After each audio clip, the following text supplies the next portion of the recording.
ओम पूर्णमदः पूर्णमिदं पूर्णात् पूर्णमुदच्यते पूर्णस्य पूर्णमादाय पूर्णमेवावशिष्यते। ओम शांति शांति शांति। नमस्कार मित्रों, आज की वीडियो में हम बृहदारण्यक उपनिषद के प्रथम अध्याय के चौथे ब्राह्मण का जो 12वां मंत्र है उसका पाठ करेंगे। तो आइए देखते हैं कि ये मंत्र क्या कहता है। तो जो मंत्र वह कहता है, स न एव व्यभवत, अर्थात वह फिर भी नहीं हुआ। स विषम असृजत, अर्थात उसने विष को सृजित किया। यानी एतानि देव जातानि गणश आख्यायन्ते, अर्थात इसमें जन्मे देवता गण कहे जाते हैं। वसवो रुद्रा आदित्या विश्वदेवा मरुत इति, अर्थात वसु रुद्र आदित्य विश्वदेव मरुत ऐसे।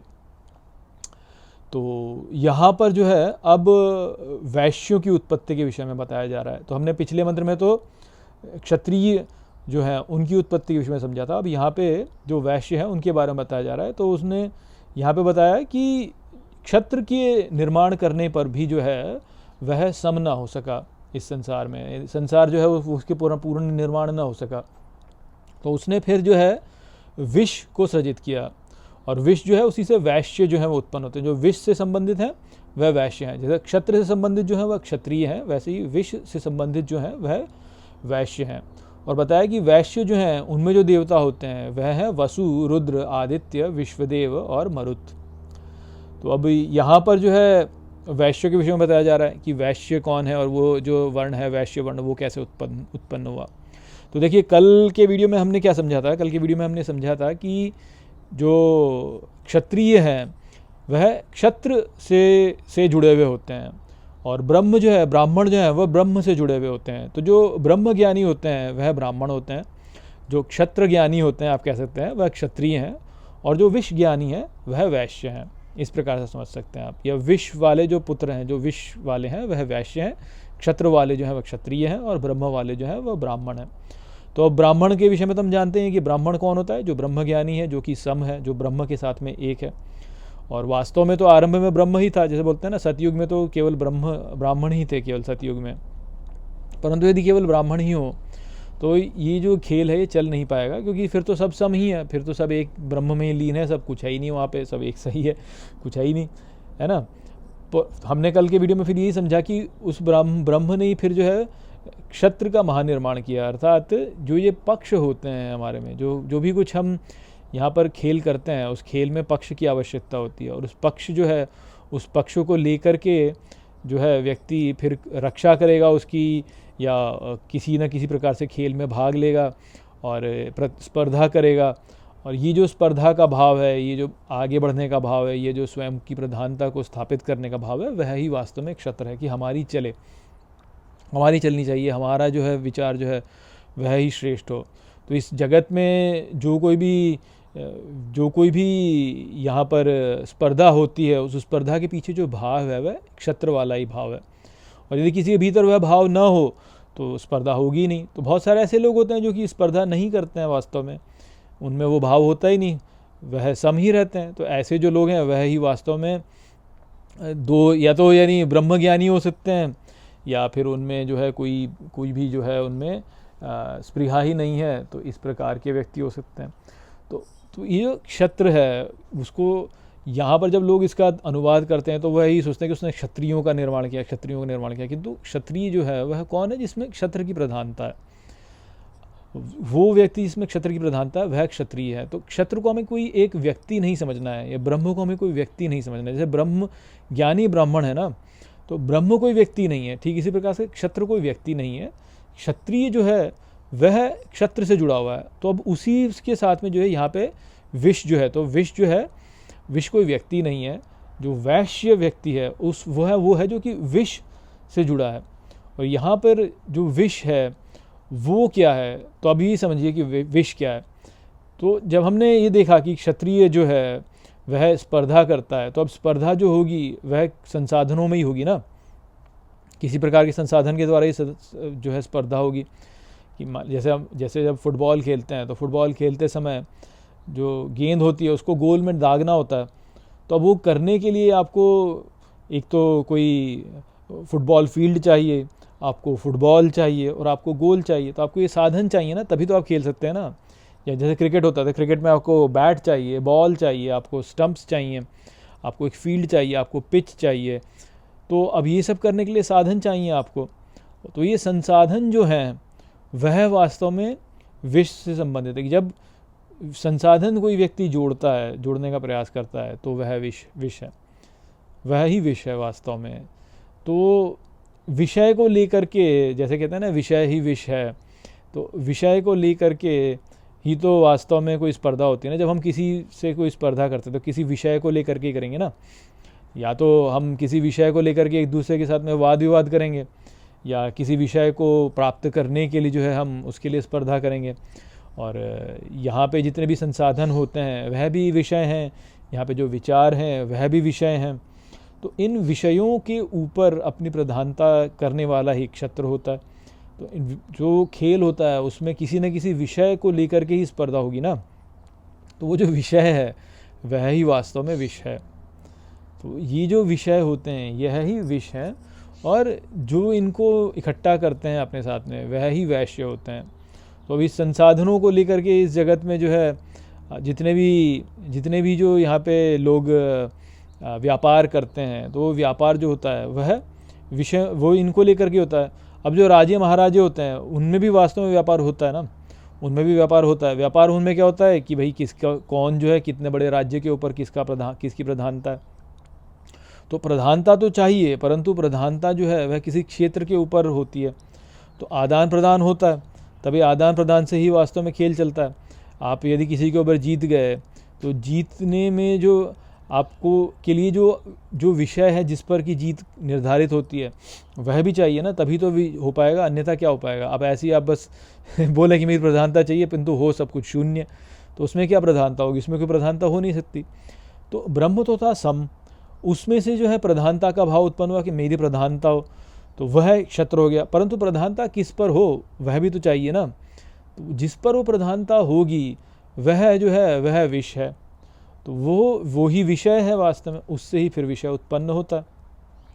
तो विषय उत्पन्न होता है, उस पर ही प्रधानता होती है, तो वो जो है वह वैश्यों से संबंधित हो गया। अब यहाँ पे बताया गया कि इनमें जो है जो देवता है, जो विश्व में देवता हैं वह कौन कौन से हैं, वसु, रुद्र, आदित्य, विश्वदेव और मरुत।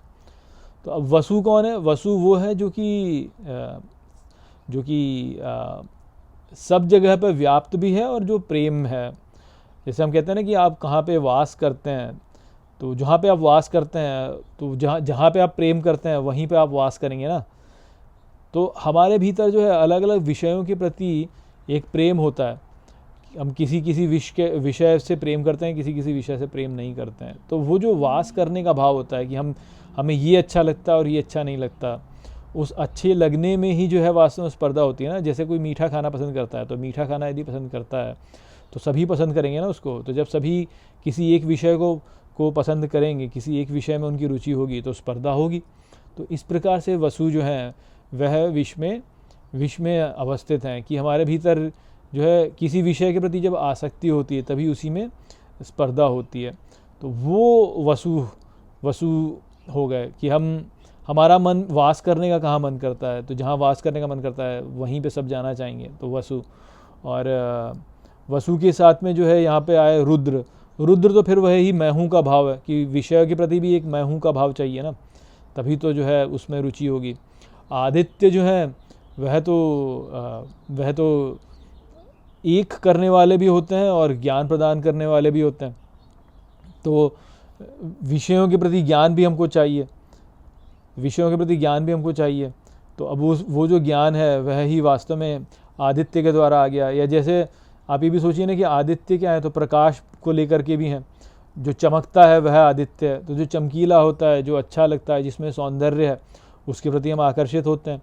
तो विषयों में जो रुचि होती है वह सौंदर्य के द्वारा ही होती है, वह ऐश्वर्य के द्वारा ही होती है। तो वो जो ऐश्वर्य देने वाले हैं वह आदित्य हैं। तो इस प्रकार से आदित्य भी विश्व में जो है उपस्थित हैं। विश्वदेव अर्थात ये संपूर्ण विश्व जो है, इसमें जितने भी विषय हैं वह सभी वास्तव में विश्वदेव ही है ना। जितना भी ये विश्व है, ये विश्व किससे बना है, तो विषयों से ही बना है ना। विश्व, उसमें भी विष है, विश्व में भी जो है विष है वास्तव में वह। तो वो जो विश्व है वह इस विष से ही उत्पन्न हो रहा है। अर्थात ये जो सभी विषय हैं यहाँ पर, विषयों से ही तो विश्व बना है ना। तो वो जो अलग अलग विषय यहाँ पे होते हैं, उनमें जो हमारा आकर्षण होता है वह विश्वदेव के द्वारा ही होता है। आप देखिए गीता में जो है श्री कृष्ण का जो रूप देख करके अर्जुन भयभीत हुए थे, वह कौन सा था? विश्व रूप था वह। तो विश्व रूप क्या था कि संपूर्ण विश्व को देखना, इसमें जो पृथकता है उनको देखना, उसमें जो विभाजन है उसको देखना, वह ही वास्तव में विश्व है। तो विश्वरूप देखा, विश्वरूप देख करके उनको भय हुआ, तब जो है उन्होंने अपना सौम्य रूप दिखाया भगवान ने। कि अर्जुन ने बोला कि आपके इस रूप को देख कर तो मुझे भय हो रहा है, तब उन्होंने बोला कि ठीक है मैं तुमको अपना सौम्य रूप पुनः दिखाता हूँ। तो वो जो विश्व रूप है वह क्या था? उसमें अनंत नेत्र थे, अनंत मुख थे, अनंत पेट दिखाई दिया, अनंत भुजाएं दिखाई दी उनमें। तो ये जो पृथकता देखना होता है संसार में, वह वास्तव में विश्व को देखना ही है।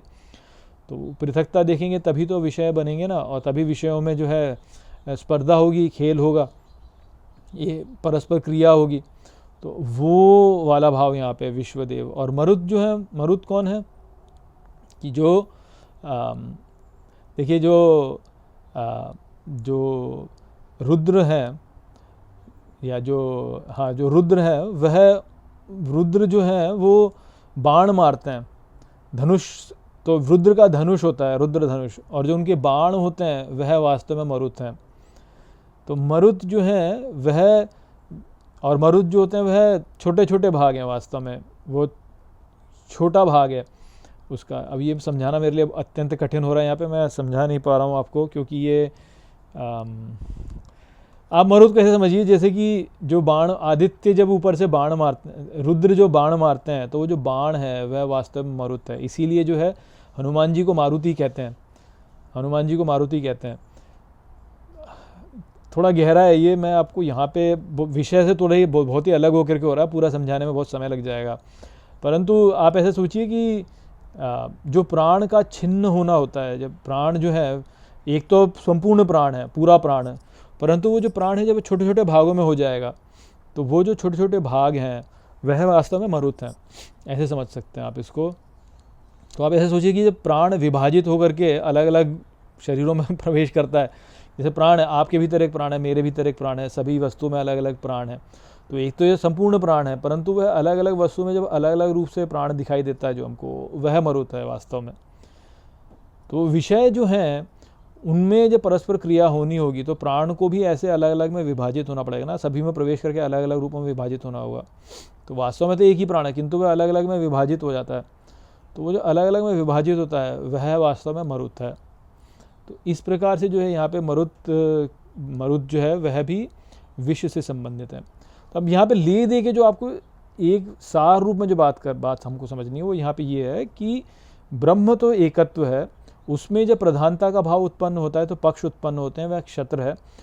उन पक्षों को जब परस्पर क्रिया करनी है तो उसमें विषयों की आवश्यकता है, और वो जो विषय है वह विष है।